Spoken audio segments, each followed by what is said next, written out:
there has been a leak that has caused contamination of the water in Hawaii. The scale of it, the scale of the toxicity. If I read that correctly, David, you're telling me that what the military has leaked and infected and polluted the waters in Honolulu with, and correct me if I have any errors here, but I thought I saw it said that it's 350 times more toxic than the safest levels. Did I read that right, Dave? Yep. 300. The level of petroleum in the water has been found to be 350 times the safe level. The fact that there's a safe level of petroleum in water is, it's a questionable thing in the first place. Right. Take us to the top of this. Like, what happened? How did this get started? Because as we look at all this, this is just so many instances around the globe of climate disaster being exacerbated by our activities. Go for it. Yeah, we'll roll D1. It gives like a basic rundown of what's being presented as the story. The only caveat I would say is that what's widely not being heard in the mainstream media is that this has been something that's been ongoing for years in terms of a worry by community and activists, and like they've been saying it's inevitable that something was going to happen. This is presented in the mainstream, at least, as we don't know what happened yet, and oh my gosh. But we do know what happened. Yes. Let's take a listen to this clip as they break down the disaster that's ongoing in Honolulu.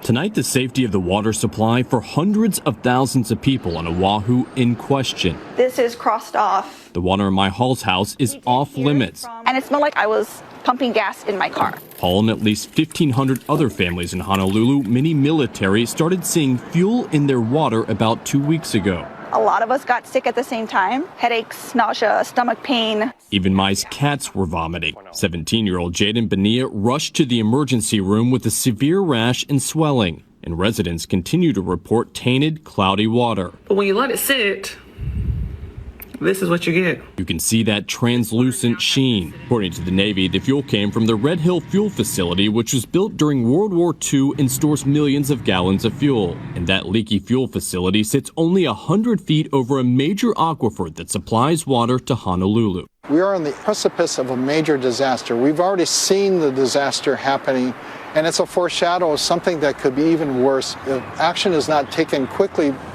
I just spoke with the chief engineer of the water board here. He says without a doubt fuel is in that aquifer. It's just a matter of how much, and he's calling the situation a ticking time bomb. He says the Navy needs to get all that fuel out of the tanks immediately. The Navy says that it's testing, and in the meantime, it's offering water at points just like this to all the members of the military impacted. So World War II era facility leaking. Here's the thing, 100 feet above the water supply. Mm-hmm. Yeah. I mean, and like you said, they have been warning about this. This is not new. How long have it been? Years they've been warning about this. They've been worried that something was going to happen. I don't know that there's, from what I was seeing, I don't know that there's been actual issues, but there have been like alarms raised, like this is going to be a problem. Why wait until it is a problem? And now it's a problem. And it's not only the military communities, although that seems to be who's been definitely hit.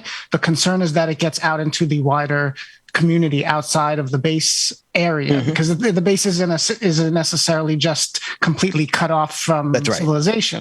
It's already kind of out there. It's just a matter of how big the problem is now and how big it's going to get. We have another clip, D2. This is an Oahu water protector speaking to the fact that they've been saying this for years, and it's been falling on deaf ears. Let's take a listen in.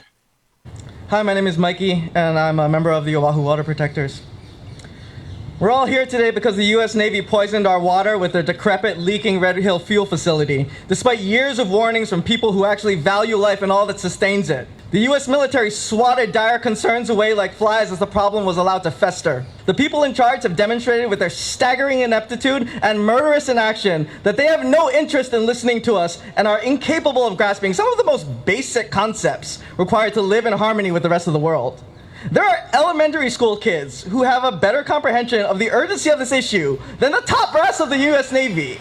Like actual children, many of whom might be here today, know that it's a terrible idea to store up to 250 million gallons of toxic fuel sitting 100 feet above an aquifer that provides water to nearly 400,000 people on this island. We are so done trying to educate Navy officers and their co-conspirators on the nature of our plight, because they are clearly a lost cause. We will no longer try to gingerly walk them through all the gobsmackingly obvious reasons why they need to shut down Red Hill. No, we are no longer asking to shut down Red Hill. We are going to make them shut down Red Hill. And we're not going to take any BS excuses like, oh, our multi-trillion-dollar budgets, we can't afford it. Or it's logistically too difficult and dangerous, even though they never seem to have that issue with RIMPAC. And I don't even want to accept double lining, because, honestly, that doesn't even address the root of the problem. It's like double masking a COVID patient that needs to be intubated. There's a history of the U.S. military putting Band-Aids over bullet wounds. David, who was that guy? I didn't catch his name. Did we have his name? He introduced himself as Mikey on Twitter. It says Mikey Yoki. So I'm not sure if that's two names. Here's a couple things. I'm sorry. Go ahead. Finish that thought. I was just saying, I'm not sure if it's Mikey Oki or Mikey Yoki together, because that's what his Twitter name is shown as. So I just want to show respect to him. Yeah, no, we'll find out. What's fascinating to me is that is that there exists, and we need even more of something called water protectors, right? I'm thinking about the Keystone Pipeline. We've seen the water protectors. They have been, I think, what was it, Line 3? There are protests all over the country where indigenous populations, water protectors are doing and putting their lives and their bodies literally on the line to protect water supplies. How absurd is it that we as human beings have to tell other human beings to not poison our water, and that we have to literally organize? We have to organize in order to push back. And actually, we have our guests cutting through our audio right now, but we have our system so twisted that we literally have to engage in the protection of the most fundamental thing that we need for survival, which is water. David, finish that thought you were getting to. Well, what's most striking about that when you compare it to the pipelines is that the pipelines are, obviously they're subsidized. There's government deals, depending on which specific pipeline you're talking about. But those are private projects. They're largely, corporate owned projects. This is a government facility. That's right. It's a government facility. And at least according to the public details made available, and then this is from NPR, but in general, the mainstream has been pretty similar in their details. The water system serves 93,000 residents, but that's mostly just for the Joint Base Pearl Harbor Hickman water system. So mostly military. Again, the question is, where is it? Where does it stand in the wider community? Because there's the community at large is a huge. We're talking about an entire. It's not even just one island, and Hawaii's been through enough as a colonized territory. For it to now be treated like this, and they've been warned, and they're just ignoring it. Like, no, we're good. We tested every 6 months, which is what they said in a different clip, but they ignored the warnings. Here's the thing that stood out to me about what the protester was just saying, and I want to encourage everyone to hear me when I say this. They know what they are doing. I have spent personally, and I know so many activists and organizers and protesters, we all collectively have spent millions of hours trying to educate these people on how they're destroying the world. They know they're destroying their world.